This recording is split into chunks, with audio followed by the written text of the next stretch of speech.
Topping your news tonight, the Guam Police Department has already expended all of its money for overtime, and Vice Speaker B.J. Cruz says he's concerned that lawmakers may be called back into a special session just to find a way to fund GPD overtime as they were the previous fiscal year.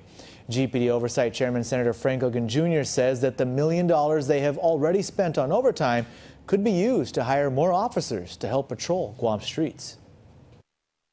As of February 7th, they already reached the $1 million threshold that was budgeted for this fiscal year. GPD Oversight Chairman Senator Frank Ogun Jr. is talking about the money that GPD has already spent on its overtime. I was also very dismayed to find out that we're now completely expended the $1.1 million that we appropriated.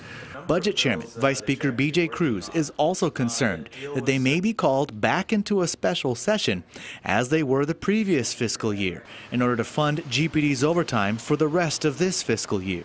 I don't know where we're going to find the cash for it, but we need to address that. And this isn't the only money that GPD will have to come up with. They still owe a balance of retro pay to police officers, which the chief promised during yesterday's oversight hearing to pay by April the 30th.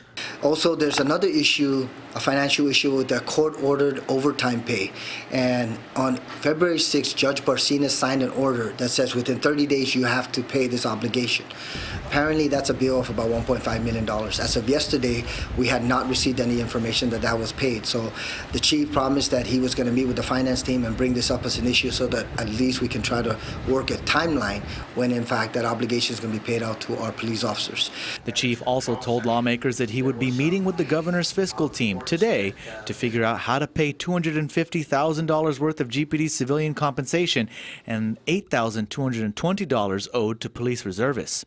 Meanwhile, both Ogun and Cruz believe that all of the money GPD is spending on overtime could be put to better use. If we try to translate $1 million of overtime paid to our police officers, that could literally translate into recruiting 28 full-time police officers that could augment the force.